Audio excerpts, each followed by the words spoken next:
باللہ ربا وبالاسلام دینا وبمحمد صلی اللہ علیہ وسلم نبیا ورسولا۔ اللہ اکبر اللہ اکبر اللہ اکبر، لبیک لبیک لبیک یا رسول اللہ صلی اللہ علیہ وسلم۔ الحمدللہ رب العالمین والصلاة والسلام علی خاتم النبیین سید الاولین والآخرین وعلی آلہ واصحابہ اجمعین، اما بعد فاعوذ باللہ من الشیطان الرجیم،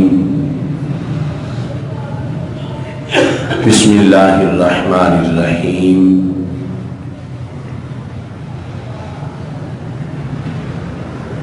ان الذین آمنوا وعملوا الصالحات سیجعل لهم الرحمن ودا۔ صدق اللہ العظیم وصدق رسولہ النبی الکریم الامین۔ ان اللہ وملائکتہ یصلون علی النبی یا ایہا الذین آمنوا صلوا علیہ وسلموا تسلیما۔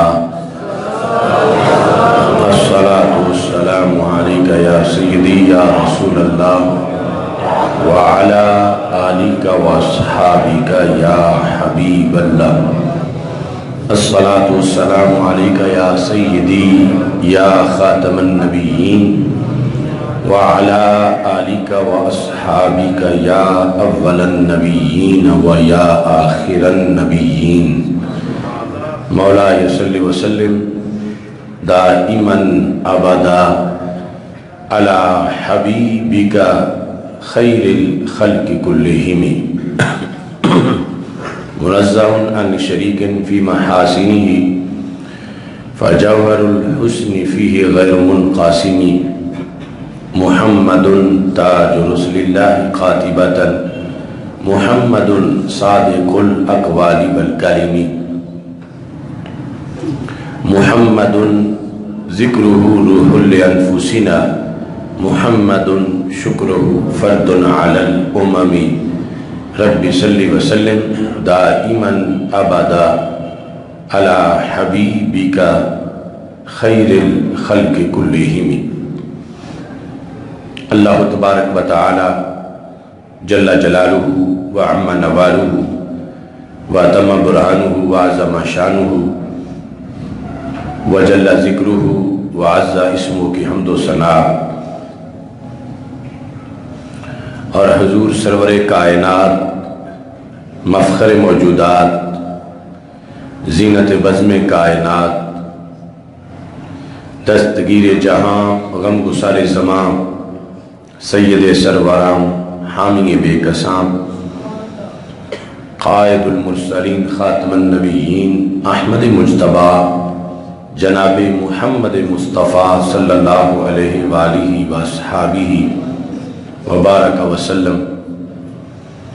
کے دربار گہربار میں ہدیہ درود و سلام عرض کرنے کے بعد السلام علیکم ورحمۃ اللہ وبرکاتہ۔ رب ذوالجلال کے فضل اور توفیق سے قندیل نورانی شہباز لامکانی غوث سمدانی حضرت سیدنا شیخ عبد القادر جیلانی قدس سر العزیز کی یاد میں اجتماع جمعۃ المبارک کے موقع پر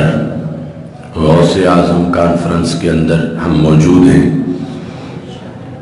میری دعا ہے خالق کائنات جل جلالہ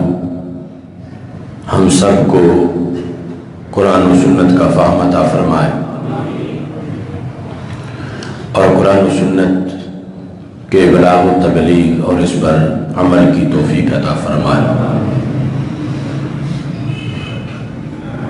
رب ذوالجلال نے آخری امت کو مجددین، مجتہدین اور اولیاء کاملین کی خصوصی شخصیات عطا کی ہیں۔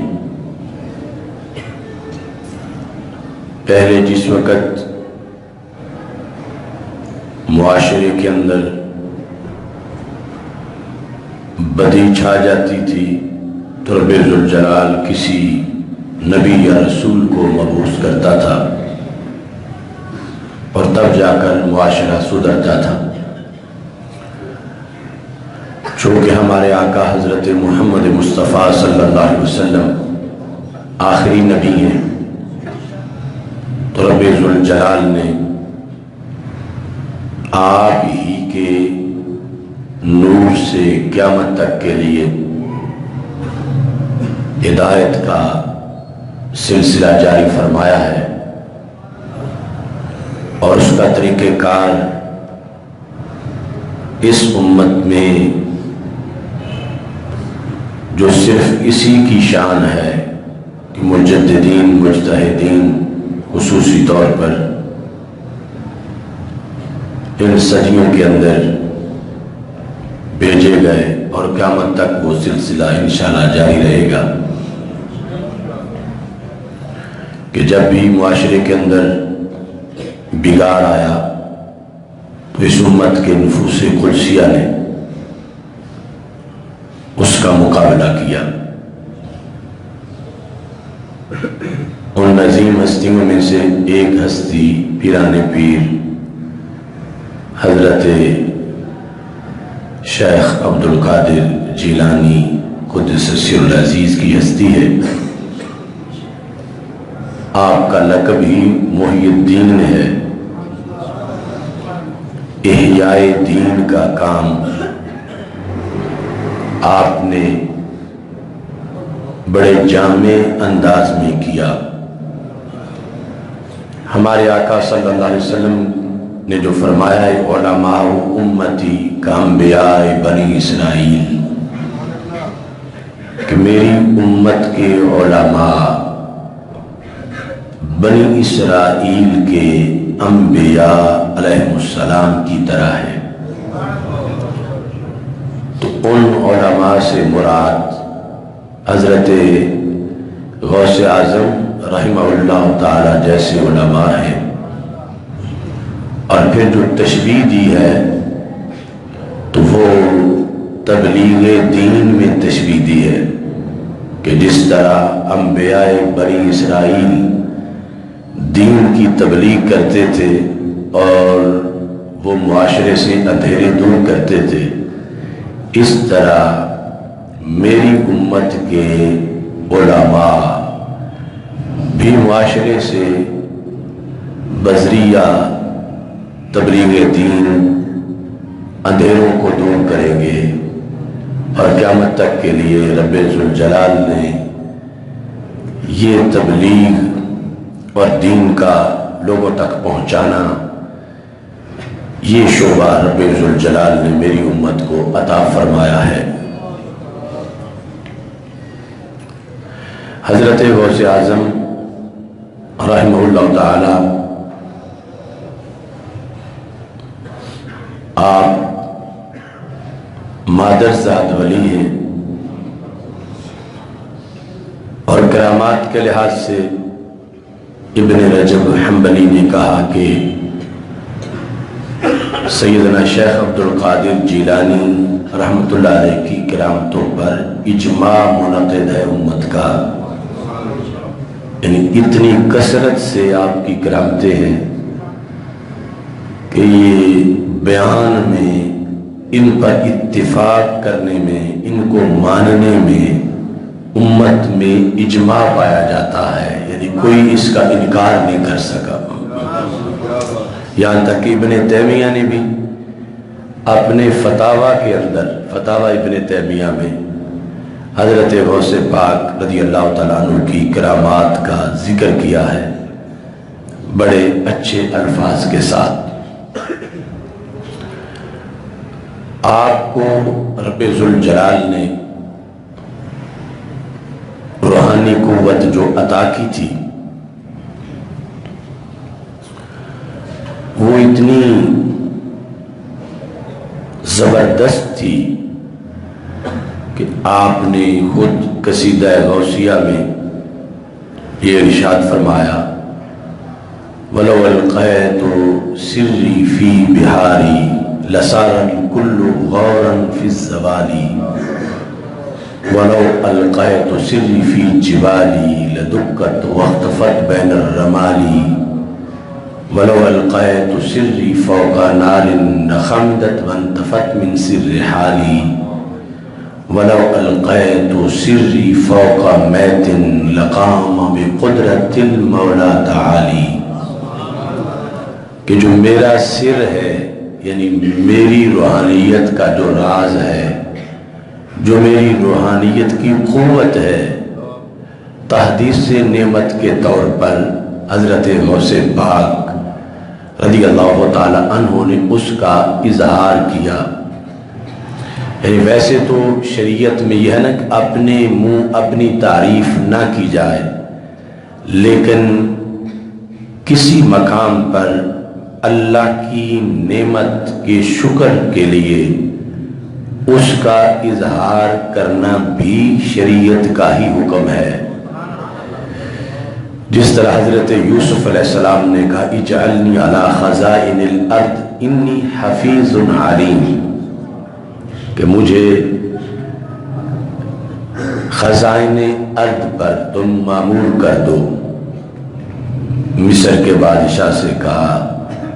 انی حفیظ علیم، کیونکہ میں حفیظ بھی ہوں، میں علیم بھی ہوں۔ تو اس نقطہ نظر سے حضرت غوث پاک رضی اللہ تعالی عنہ یہ اظہار فرما رہے ہیں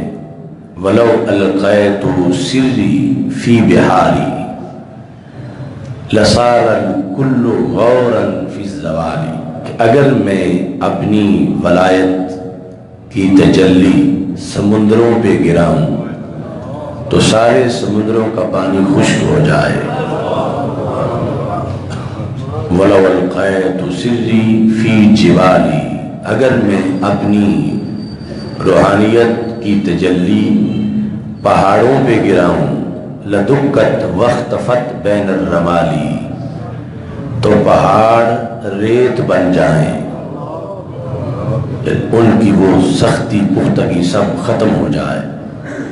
وَلَوْ أَلْقَيْتُ سِرِّي فَوْقَ نَارٍ لَخَمِدَتْ وَانْتَفَتْ مِنْ سِرِّ حَالِي، اگر میں اپنی روحانیت کی تجلی آگ پر ڈالوں تو آگ ساری بجھ جائے۔ یہ جو ایٹم بم کے اندر جو چیزیں استعمال ہوتی ہیں، حضرت غوث پاک نے اس زمانے میں ان کا ذکر کر کے فرمایا کہ میری روحانیت ان سب سے آگے ہے۔ اور پھر پہلی چیزوں کے اندر یہ ذکر کیا کہ میری روحانیت کا جلال یہ ہے کہ اس کے سامنے سمندروں کی کوئی حیثیت نہیں، پہاڑوں کی کوئی حیثیت، آگ کی کوئی حیثیت نہیں۔ اور ساتھ فرمایا کہ میری روحانیت کا جمال یہ ہے وَلَوْ أَلْقَيْتُ سِرِّي فَوْقَ مَيْتٍ لَقَامَ بِقُدْرَةِ الْمَوْلَى تَعَالِي، کہ اگر میں اپنی روحانیت کا راز مردے پہ ڈالوں تو وہ اللہ کی اذن سے زندہ ہو جائے۔ یعنی یہ اس طرف بھی رخ ہے نوازشات کا، ادھر جلال ہے اور ادھر جمال ہے کہ مردہ اگر اس پر میں اپنی روحانیت کی تجلی ڈالوں تو اللہ کے اذن سے وہ زندہ ہو جائے۔ اتنی بڑی جلال اور جمال والی روحانیت کے ہوتے ہوئے حضرت غوث پاک رحمہ اللہ تعالی نے پڑھنے پڑھانے کا کام بتدریج اور رائج نظام اور عادی نظام کے مطابق چلایا. یعنی پڑھنے پڑھانے کے لحاظ سے خود پڑھنے میں بھی، حالانکہ جو مادرزاد ولی ہیں ان کی روحانیت، ان کا علم لدنی کتنا ہوگا، لیکن باقاعدہ طویل سفر کر کے، پتے کھا کے، گزارا کر کے حضرت غوث پاک رضی اللہ تعالی عنہ نے علوم حاصل کیے. یعنی اس پہ اکتفا نہیں کیا. جو پہلے اتنے خزانے موجود تھے، فرماتے ہیں درست العلم حتی صرت قطبا، میں نے علم پڑھا یہاں تک کہ میں قطب بنا. وَنِلْتُ السَّعْدَ مِن مَوْلَى الْمَوَالِي، علم کی باقاعدہ تحصیل کی اور امت کو آگے پیغام دیا. عام لوگوں کو، مشائخ کے بیٹوں کو، پیرزادوں کو، علماء کے بیٹوں کو، صاحبزادوں کو کہ یہ درس و تدریس کا سلسلہ فضول نہیں اور اس قدر لازمی ہے کہ حضرت غوث پاک رحمہ اللہ تعالی جیسا مادرزاد ولی، انہوں نے بھی باقاعدہ اس کے لیے ایک طویل وقت گزارا، اساتذہ کے سامنے بیٹھ کر قرآن و سنت کی تعلیم حاصل کی، اور پھر 33 سال تک آپ نے یہ علوم پڑھائے. میں جس بات کی طرف آپ کی توجہ مبذول کہ جن کی روحانیت مردہ زندہ کر سکتی ہے تو کیا عالم نہیں بنا سکتی؟ تو دن میں 18 اسباق پڑھاتے تھے. یعنی تدریس کے لحاظ سے باقاعدہ وقت دینا پورا اور پڑھانا، اور اس کے لحاظ سے پھر مسلسل 33 سال تک تدریس کو وقت دینا. تو یہ آپ کا پیغام تھا کہ اگرچہ قوت اتنی ہو کہ بندہ اللہ کے اذن سے مردہ زندہ کرنے کی بھی صلاحیت رکھتا ہو، لیکن پھر بھی اسے درس و تدریس کا شعبہ جس طرح اس کا دستور اور قانون ہے اس کے مطابق چلانا چاہیے. اور باقاعدہ اتنے سال لگا کر لوگوں کو تیار کرنا، تقریباً 1 لاکھ وہ علماء ہیں جو حضرت غوث پاک رضی اللہ تعالی عنہ کے بلا واسطہ شاگرد تھے. یعنی یہ وہ لوگ نہیں تعداد میں شمار کیے جو جمعے کی تقریر سنتے تھے یا ہفتے کے 2 دن جو آپ کا درس ہوتا تھا اس سے ہٹ کے جو باقاعدہ اسٹوڈنٹ تھے آپ کے پاس، اور 33 سال میں جو فارغ التحصیل ہوئے لوگ، ان کی تعداد 1 لاکھ ہے. تو رب ذوالجلال نے اتنی ولایت دی، اس قدر شان دی، لیکن اس کے باوجود تدریس کے لحاظ سے، علوم دینیہ پڑھانے کے لحاظ سے یہاں وہ سلسلہ نہیں لائے کہ 1 منٹ میں عالم بنا کے نکالتے جائیں. پھر باقاعدہ کورس پڑھایا یہ ظاہر ہے کہ ان کے پڑھائے ہوئے ہزاروں علماء سے ایک ایک عالم بڑا قد آور بنا،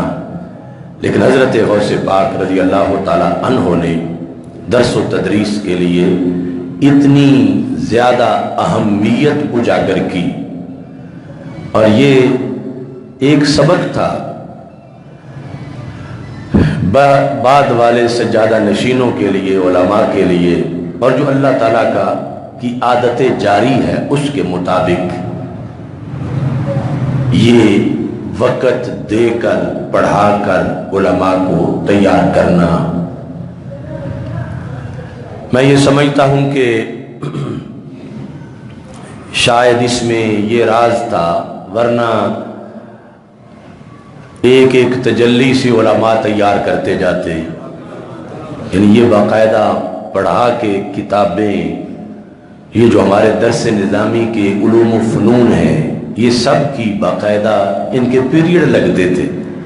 صرف، نحو، بدیع، بیان، اصول تفسیر، حدیث، فقہ، سب پڑھاتے تھے، کہ اس کے اندر شاید وہی پیغام تھا کہ جب رب ذوالجلال نے سیدہ مریم رضی اللہ تعالی عنہا ان کے لیے اہتمام کیا کہ وہ جس کھجور کے ساتھ ٹیک لگا کے بیٹھی تھی اس کو ہرا بھرا کیا، فوراً اس پہ پھل لگا، فوراً پک گیا، یہ سب کچھ کر کے جو اتنا عام کسی کے لیے تو بڑا مشکل تھا، لیکن رب کے لیے تو کوئی مشکل نہیں تھا، یہ سب کچھ کر کے پھر اللہ فرماتا وَهُزِّي إِلَيْكِ بِجِذْعِ النَّخْلَةِ تُسَاقِطْ عَلَيْكِ رُطَبًا جَنِيًّا، اب اس کو تم جنبش دو، اس کو حرکت دو تاکہ یہ اوپر سے تمہارے لیے پھل نیچے گرائے۔ تو جو رب اتنا لمبا اتنا مشکل کام اس کے لیے آسان ہے اتنا کہ اس نے آنکھ جھپکنے سے پہلے سب کچھ کر لیا، تو وہ پھل نیچے بھی تو گرا سکتا ہے، لیکن یہ کہ اس میں ان کا کسب بھی شامل ہو جائے، اگرچہ رب اتنا کچھ اس نے کر دیا لیکن اس درخت کو جنبش دینے کا کام اتنا تو یہ بھی کریں اور حرکت کی برکت جو ہے وہ ظاہر ہو جائے۔ تو یہ رب ذوالجلال اگرچہ اس کے لیے کوئی مشکل نہیں تھا کہ تیار کر کے کھجوریں نیچے بھی گرا دیتا، لیکن آگے کہ بندے کو کسب کی طرف تو متوجہ ہونا چاہیے، وہ رب اتنا کر کے بھی اسے پسند ہے کہ کچھ حصہ تو میرے بندے کا کسب بھی ہو۔ تو حضرت غوث پاک رحمہ اللہ تعالی، یعنی یہ کہ بعد والی جو صورتحال ہے اس میں لوگ سہولت پسند نہ ہو جائیں، علماء و مشائخ، اور یہی نہ تلاش کرتے رہیں کہ کوئی ایک تجلی ڈال کے یہ عالم بناتا جائے، کیونکہ آگے قیامت تک نظام چلنا ہے، تو جن میں یہ صلاحیت نہیں ہوگی ان کو بھی حوصلہ ملے گا کہ اگر غوث پاک دن میں 18 پیریڈ پڑھاتے رہے ہیں تو ہمیں بھی 4-5 تو پڑھانے چاہیے، یا طلباء کو پڑھنے کے لحاظ سے کہ یہ ان کو یہ نہ ہو کہ ہم تو آج ایسا کوئی سسٹم نہیں ہے کہ کوئی ایک تجلی سے ہمیں عالم بنا دیتا تو لہذا ہم نہیں پڑھتے۔ حضرت غوث پاک رضی اللہ تعالیٰ عنہ نے یہ صلاحیت رکھتے ہوئے پھر بھی محنت، کوشش، جد و جہد کے ساتھ علماء تیار کیے اسی دستور کے مطابق جو باقاعدہ پڑھنے پڑھانے کا دستور ہے، تاکہ آگے سہل پسندی نہ آئے اور اپنا جو کسب ہے، جد و جہد ہے، اس کو بروئے کار لایا جائے۔ آگے اللہ تعالیٰ کا فضل ہے، فرمان ہے، من تقرب منی شبرا تقربت منہ ذراعا، حدیث قدسی ہے، جو ایک بالشت میری طرف آتا ہے میں تو ایک گز اس کی طرف آ جاتا ہوں۔ من تقرب منی شبرا تقربت منہ ذراع ومن تقرب منی ذراع تقربت منہ باع، جو ایک گز آتا ہے میں اس کی طرف 2 گز آ جاتا ہوں. ومن اتانی یمشی اتیت ہرولۃ، جو پیدل چل کے میری طرف آتا ہے میں اپنی شان کے مطابق دوڑ کے اس کی طرف آ جاتا ہوں. حضرت غوث پاک رحمہ اللہ تعالی نے تبلیغ دین کو اپنا شعار بنایا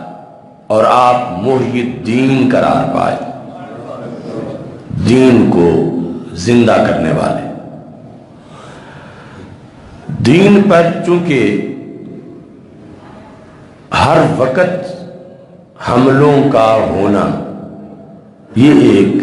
طے شدہ بات تھی، کیونکہ لیظہرہ علی الدین کلہ، ہر دین پر جب اس دین کو غالب کرنا مسلمانوں کا نصاب ہے تو پھر جتنے بھی دوسرے دینوں والے ہیں جو سارے جھوٹے ہیں اور باطل ہیں وہ جواباً اس دین کا رستہ روکنے کے لیے سازشیں کریں گے. یہ شروع سے ہی معلوم تھا. اللہ تعالیٰ نے فرمایا وَلَوْ كَرِهَ الْمُشْرِكُونَ، اگرچہ مشرکین کو یہ تمہاری غلبہ کی جد و جہد، غلبہ اسلام کی جد و جہد پسند نہ آئے، لیکن پھر بھی کام تمہارا یہی ہے کہ تم نے لوگوں کی خوشنودی کا خیال نہیں کرنا کہ اتنے لوگ، اگر ہم دین کی بات کرتے ہیں تو وہ ہمارے مخالف ہو جائیں گے، اگر اسلام کی حقانیت کی بات کرتے ہیں تو اتنے فرقے مذاہب باطلہ خلاف ہو جائیں گے. یہ تم نے اس کی طرف دھیان نہیں کرنا، بلکہ یہ دیکھنا وَرَضِيتُ لَكُمُ الْإِسْلَامَ دِينًا، کہ میں نے تمہارے لیے اسلام کو بطور دین پسند کیا ہے، تو میری رضا کو تم نے سامنے رکھنا ہے، لوگوں کی واہ واہ کو یا خوشنودی کو تم نے پیش نظر نہیں رکھنا. تو اس بنیاد پر یعنی جو آج ہمارا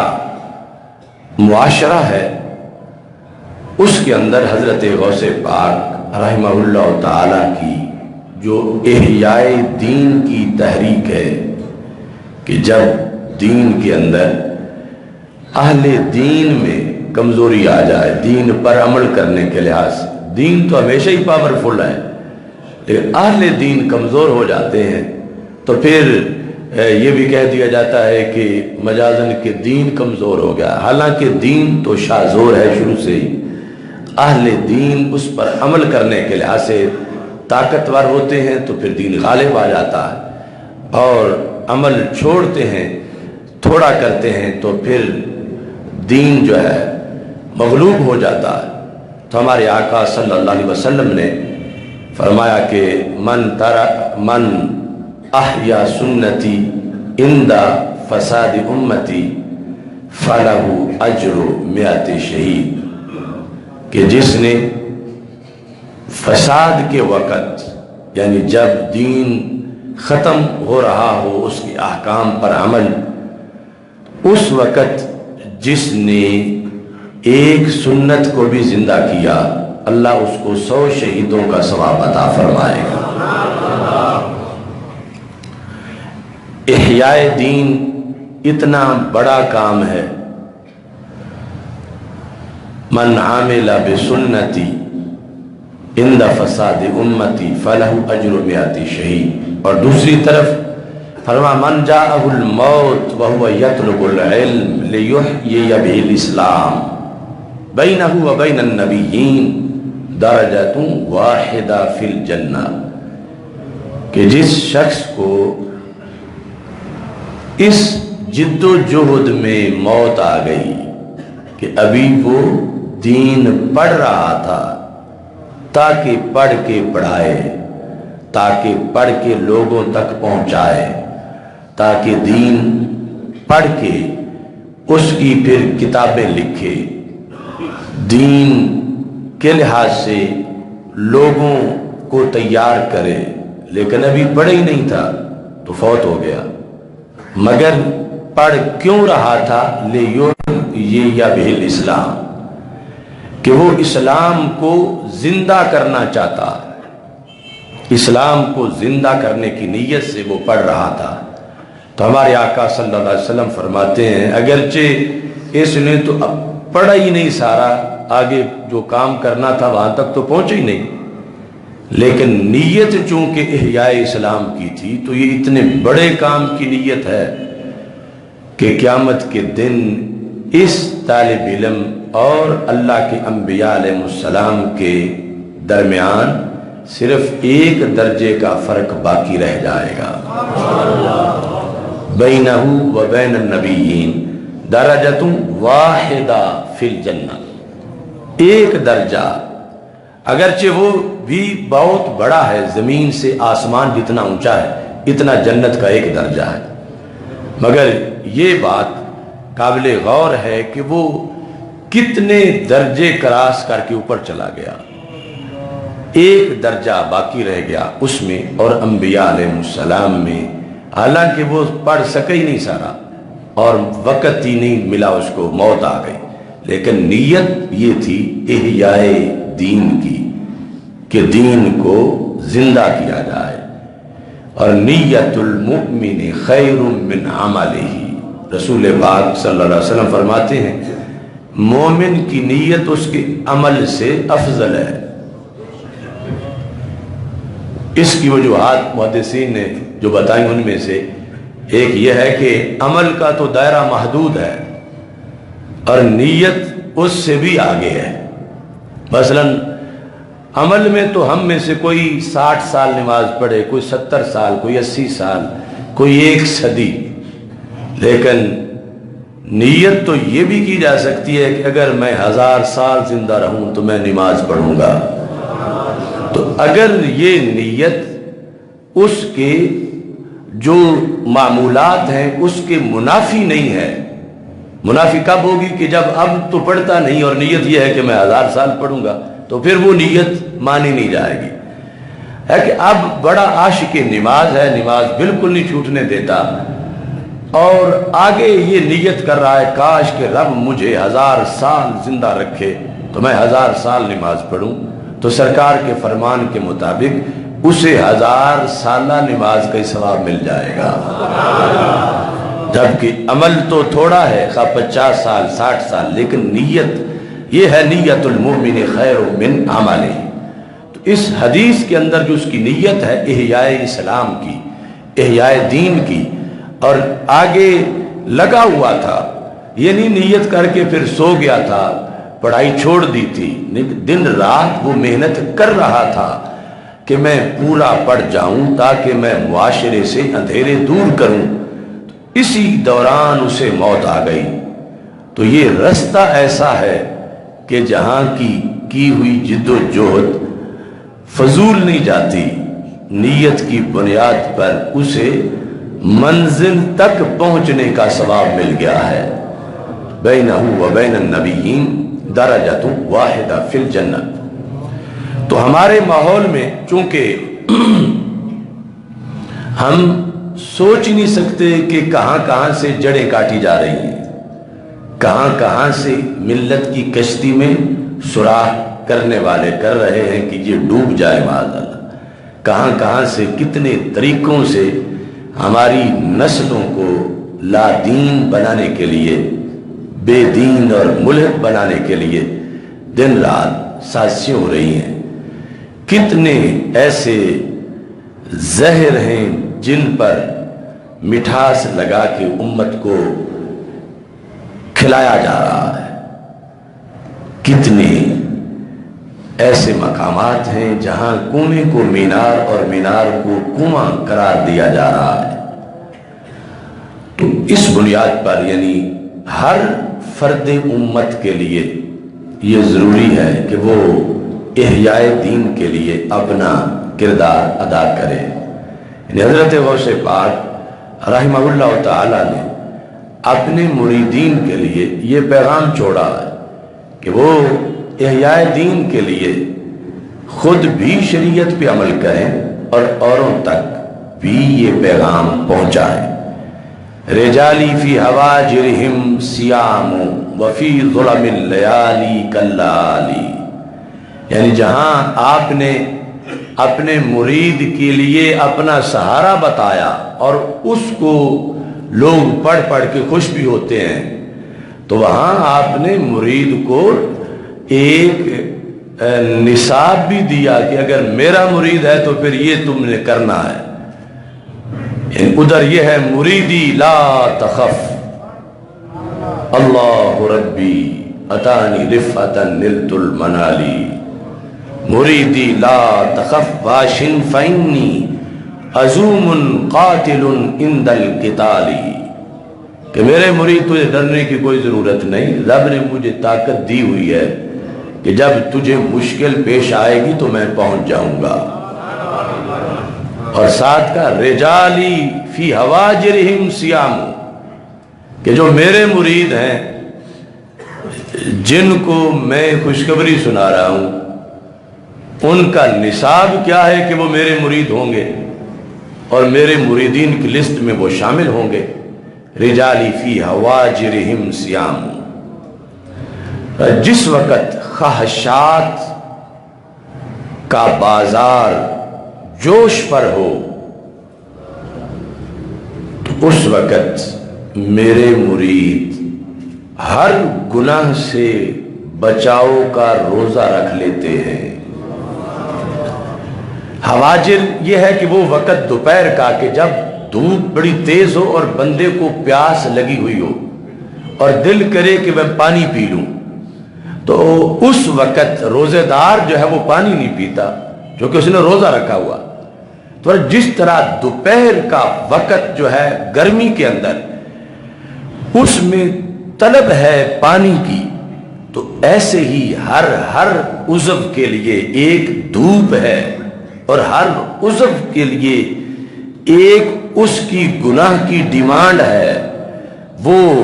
یعنی جیسے دوپہر کی دھوپ میں پیاس لگتی ہے،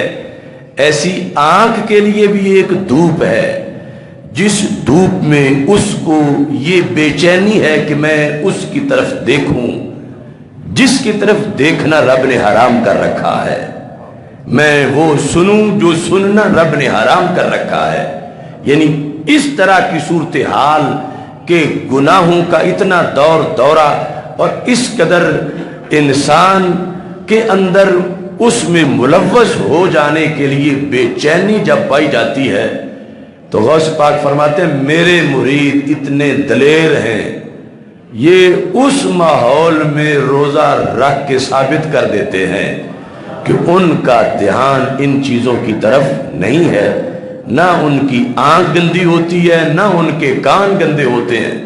وہ ہر خواہش کے مقابلے میں شریعت کا روزہ رکھ لیتے ہیں، کہ اپنی زبان کو روزہ رکھوا لیتے ہیں کہ تم ساری زندگی وہ نہیں بول سکتی کہ جو بولنا شریعت نے حرام کیا ہے، آنکھ کو ساری زندگی روزہ رکھوا لیتے کہ ادھر تو نہیں دیکھ سکتی کہ جہاں دیکھنے سے رب ناراض ہوتا ہے، کان کو روزہ رکھواتے ہیں کہ وہ تم نہیں سن سکتے جو سننے سے رب ناراض ہوتا ہے۔ تو یہ نصاب بھی دیا اور پھر کہا مریدی لا تخف۔ تو اس بنیاد پر یعنی یہ جو سلیبس ہے، سلیبس غوثیہ بغدادیہ، اس کی طرف متوجہ ہونا، یہ حضرت غوث پاک رضی اللہ تعالیٰ عنہ سے منسلک ہونے کے لیے شرائط ہیں، یہ پائی جائیں گی تو اگلا پھر اس پر مرتب ہوگا جو ان کی طرف سے توجہ ہے۔ اور وہ کہتے ہیں بلاد اللہ ملکی تحت حکمی، کہ اللہ کے سارے شہر میرے حکم کے تابع ہیں، وہ میرا ملک ہے، بلاد اللہ ملکی تحت حکمی۔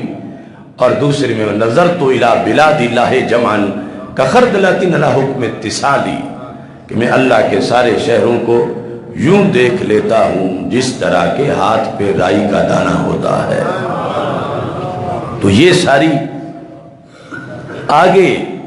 اس پر مرتب ہوگی جو خود انہوں نے کورس کیا اور اپنے سے منسلک ہونے کے لیے شرط بتائی کہ رجالی، لفظ یہ رجالی یعنی میرے جوان مرد اور دلیر لوگ جو میرے ہیں، یعنی میرے مرید، وفی ظلم اللیالی کاللیالی وہ اور ہیں جو راتوں کے اندھیروں میں چھپے ہوتے ہیں، میرے مرید کیا ہے؟ وفی ظلم اللیالی کاللآلی، وہ جہاں جہاں دنیا میں ہوں وہ راتوں کے اندھیروں میں ستاروں کی طرح چمکتے نظر آ رہے ہوتے ہیں، کہ وہ بندگی کر رہے ہوتے ہیں، وہ مصلی پہ کھڑے ہوتے ہیں، وہ نماز پڑھ رہے ہوتے ہیں، وہ تہجد پڑھ رہے ہوتے ہیں۔ وفی ظلم اللیالی کاللآلی، لیالی راتوں کی جو ظلمت ہے، اس میں عام لوگ تو اندھیرے میں گل مل گئے ہیں، پتہ ہی نہیں چل رہا کوئی کہاں بیٹھا ہے کوئی کہاں گیا ہے، لیکن یہ آپ جانتے ہیں کہ روشنی تھوڑی سی بھی وہ اندھیرے میں دور سے نظر آ جاتی ہے۔ تو فرمایا میرے جو مرید ہیں وہ راتوں کے اندھیروں کے اندر ان کی پہچان ہے کہ وہ دور سے چمکتے ہوئے نظر آ جاتے ہیں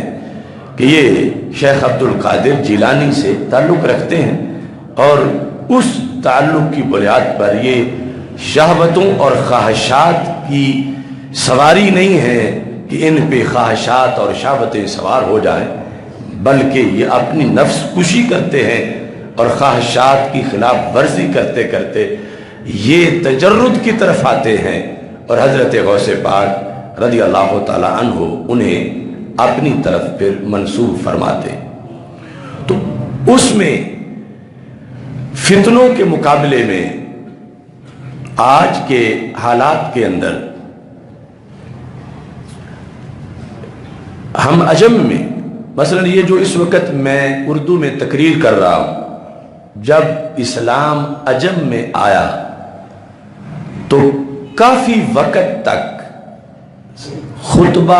عربی جو ہے یہی ہوتا تھا، اردو میں تقریر نہیں ہوتی تھی، کہ اصل جو خطبہ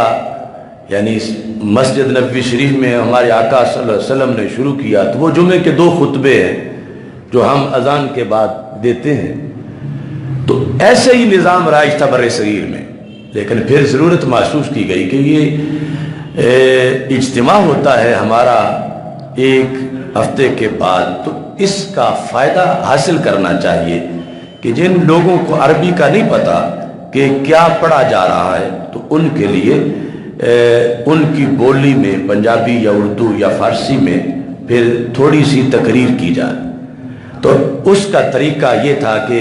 آدھا خطبہ یعنی 1 خطبہ عربی پڑھ کے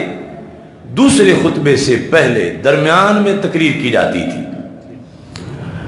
اور یہ جو تقریباً 70-80 سال تک یعنی بھکی شریف میں حافظ الحدیث رحمۃ اللہ علیہ کے زمانے میں بھی ایسا ہوتا رہا، پہلے زمانے میں کہ 2 عربی خطبوں کے درمیان تقریر ہوتی تھی، اور پھر یہ کہ دونوں خطبے بعد میں دیے جائیں اور پہلے تقریر کی جائے، اور پھر تقریر لمبی شروع ہو گئی۔ تو اس کو مفید سمجھا گیا،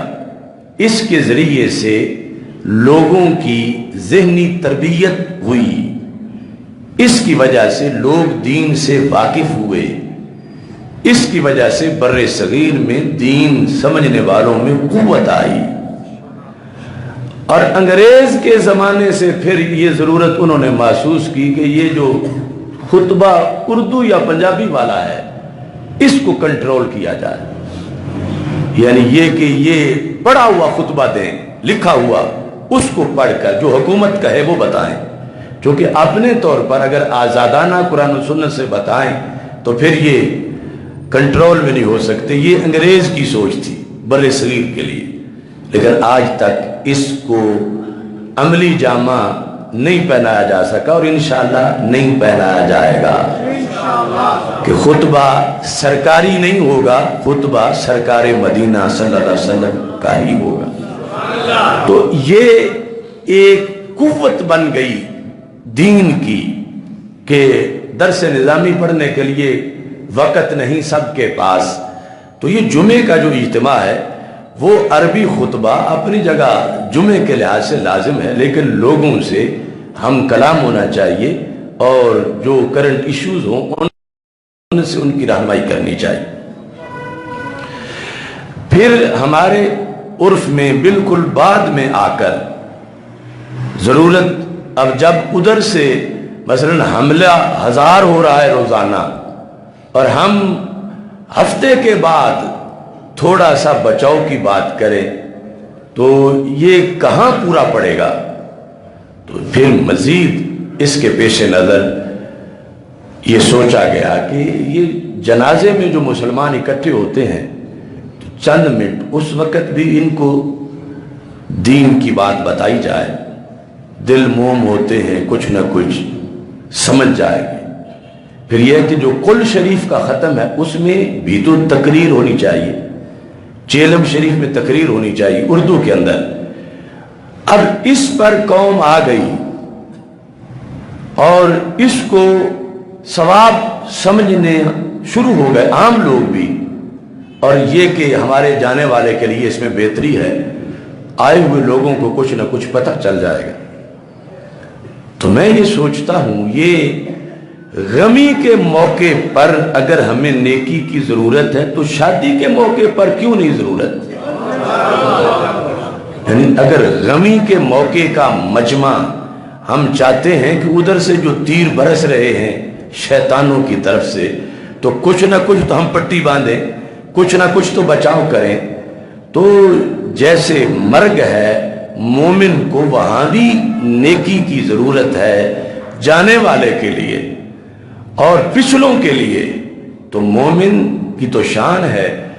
یہ خوشی غمی دونوں حالتوں میں اللہ کو بھی یاد کرتا ہے، اللہ کے رسول علیہ السلام کو بھی یاد کرتا ہے۔ تو بنا بنایا مجمع روزانہ ہزاروں اجتماعات شادی کے نام پر ہوتے ہیں اور وہ بربادی کی نظر ہو جاتے ہیں۔ یعنی جہاں پر اسپرچول مارل ویلیوز کا جنازہ نکالا جا رہا ہے، جہاں پہ گناہ کا دھندا ہو رہا ہے، جہاں پہ آنکھوں کو بدکاری کرائی جا رہی ہے، جہاں پہ شیطان ننگا ناچ رہا ہے، جہاں عریانی فحاشی کی وجہ سے بے برکتی اور نحوست آ رہی ہے، اور نام کیا ہے؟ نام اس کا ہے سنت نکاح اور نکاح مسنون، اور سنت کی ادائیگی ہو رہی ہے اور کام سارے وہ کیے جا رہے ہیں کہ جو سنت کے اپوزٹ ہیں۔ تو یہ یعنی جہاں ایک سنت کا اہتمام ہے اور اتنی اس کی اہمیت ہے کہ شریعت کہتی ہے اگر تمہیں کوئی ولیمے کی دعوت دے تو ضرور قبول کرو، اور شریعت ادھر یہ کہتی ہے کہ عبداللہ بن عمر رضی اللہ تعالیٰ عنہ گزر رہے تھے تو ڈھول کی آواز آئی تو آپ نے کانوں میں انگلی دے لی اور دور تک چلے گئے، اور ساتھ جو نابالغ بچہ تھا اس سے پوچھا آواز آ رہی ہے یا نہیں آ رہی؟ اس نے کہا کہ نہیں آ رہی، تو پھر انگلی باہر نکالی کہ میرے کان گندے نہ ہو جائیں۔ تو شریعت جہاں بھیجتنے پر زور دے رہی ہے کہ ضرور جاؤ، تو وہاں شریعت بندے کو گناہگار تو نہیں کروانا چاہتی کہ وہاں جائے اور اس کے کان گندے ہو جائیں۔ تو اس بنیاد پر یعنی وہ وقت جسے کھیل سمجھا جاتا ہے، تماشا سمجھا جاتا ہے، جس میں گناہ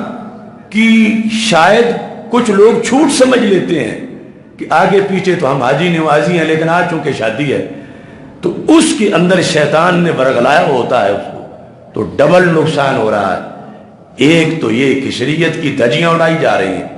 دوسرا کہ اتنے لوگ اکٹھے ہوئے ہیں اور انہیں کوئی نیکی کا پیغام نہیں دیا گیا، اور ادھر سے ضرورت تھی فصل انسانی دھوپ جو گناہوں کی اس کی وجہ سے قحط پڑا ہوا ہے کہ کوئی بارش ہو اور سیراب ہو جائے فصل، اور بارش کا موقع خود بخود ضائع کر دیا جاتا ہے۔ اس بنیاد پر میں یہ آپ کے ذریعے پیغام پہنچا رہا ہوں، لائیو بھی چل رہا ہے، کہ شادی کے لحاظ سے ایک تو اس میں بچت بھی ہے، وہ ناچ گانا اور وہ کنجرزم اور اس طرح کی صورتحال، دوسرا یہ سب کچھ جہنم کا ایندھن ہے، شریعت کی خلاف ورزی ہے، اور آگے نسل کو برباد کرنا ہے، یعنی جس نئی زندگی کے آغاز میں اتنے گناہ کیے جا رہے ہیں، آگے اس میں برکتوں کی تمنا کیسے ہو؟ تو اتنا بڑا اجتماع، حال بھرے ہوئے ہیں، شادی حال، اور سارے گھروں سے وقت نکال کے آئے ہیں، اور اگر اسی مرحلہ کے لحاظ سے یا ان کی آگے زندگی کے لحاظ سے جو جانے والے کے لیے ضرورت ہے، تو زندہ رہنے والوں کو بھی تو دین کی ضرورت ہے، جو بیٹھے ہیں ان کی بھی فکر آخرت کی ضرورت ہے، اس وقت زیادہ ضرورت ہے۔ جنازے میں تو سامنے میت ہے تو پھر کچھ ڈرے ہوئے ہیں، اب شیطان اپنی سواری کرنا چاہتا ہے سب پہ، تو اب زیادہ ڈرانا ضروری ہے۔ ان کو بتایا جائے کہ جہاں بجتی ہے شہنائی وہاں ماتم بھی ہوتے ہیں، یہ گاڑی دولہا دلہن کی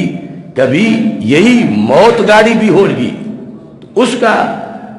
کا بھی سوچنا چاہیے، اہتمام کرنا چاہیے۔ تو پھر یعنی وہ جو شدت ہے گناہ کی، بے حیائی اور یعنی فحاشی کی، اس میں کمی آ سکتی ہے، دین کا ابلاغ ہو سکتا ہے، پیغام پہنچ سکتا ہے۔ روزانہ کے اگر پاکستان میں 1,00,000 اجتماع بارات کے حالوں میں موجود ہیں، تو 1,00,000 جگہ اگر شیطان کی چیخیں نکالی جائیں، 1,00,000 جگہ قرآن و سنت کا پیغام دیا جائے، 1,00,000 جگہ انگریز کا رد کیا جائے، 1,00,000 جگہ ویسٹ کا جو ایجنڈا ہے اس کے خلاف قرآن و سنت کا پیغام دیا جائے، تو کون سا میڈیا ہمارا مقابلہ کر سکتا ہے؟ کون سا ظلم اور ستم کا جو دھندا ہے وہ دین اسلام کی قوت کو روک سکتا ہے؟ اس بنیاد پر یعنی اس موقع پر 2-4 آیات، صرف 10 منٹ کا پیغام جامع انداز میں اگر وہاں دے دیا جائے، باقی بچنا تو کسی نے اپنی خوش قسمتی اور نصیب سے ہے، لیکن یہ اہتمام کرنے والے کو تو ثواب مل جائے گا کہ جس کے بیٹے یا بیٹی کی شادی تھی اور اس نے یہ اہتمام کرایا اور کیا، اس کے لحاظ سے وہ تو اس سلسلہ میں سرخرو ہو جائے گا، اور آگے صورتحال اس کے لحاظ سے پھر یقیناً یہ نہیں ہے نا امید اقبال اپنی کشت ویراں سے، ذرا نم ہو تو یہ مٹی بڑی زرخیز ہے ساقی، اس وقت کی نیکی کی دعوت بھی یقیناً رنگ لائے گی۔ اور پھر جو جیسے جمعے کا خطبہ ہے ایسے ہی نکاح کا خطبہ ہے، تو جمعے کے خطبے کے ساتھ ہم نے اس خطبے کا اردو بیان تو ضروری سمجھ لیا، لیکن اتنی صدیوں کے گزرنے کے باوجود آج تک ہم نے نکاح کے خطبے کا ترجمہ ضروری نہیں سمجھا، اور نکاح کے خطبے کا جو بیان ہے کہ پہلے اردو میں بیان کر دیا جائے پھر عربی خطبہ پڑھ لیا جائے، وہ ہم نے ضروری نہیں سمجھا۔ تو اتنی تو ہمیں ترقی کر جانی چاہیے کہ اگر یہ اردو والا خطبہ جمعے میں جو پہلے نہیں دیا جاتا تھا عجم کے اندر، صرف دین کے احیاء کے لیے کہ دین زندہ رہے، باقی رہے، یہ ہم نے شروع کیا، تو پھر یہ جو خطبہ ہے نکاح والا، اس کا مطلب بھی تو بارات میں بیٹھے ہوئے لوگوں کو دولہے سمیت پتہ ہی نہیں کہ یہ پڑھا کیا جا رہا ہے، یہ بولا کیا جا رہا ہے، یہ حکم کیا ہے نکاح کا، اس کے تقاضے کیا ہیں، آداب کیا ہیں، طلاق کیسے ہو جاتی ہے۔ پھر کہتے ہیں کہ مجھے تو پتہ ہی نہیں تھا کہ اتنے لفظوں سے بھی یہ کچھ ہو جاتا ہے، پوری زندگی میں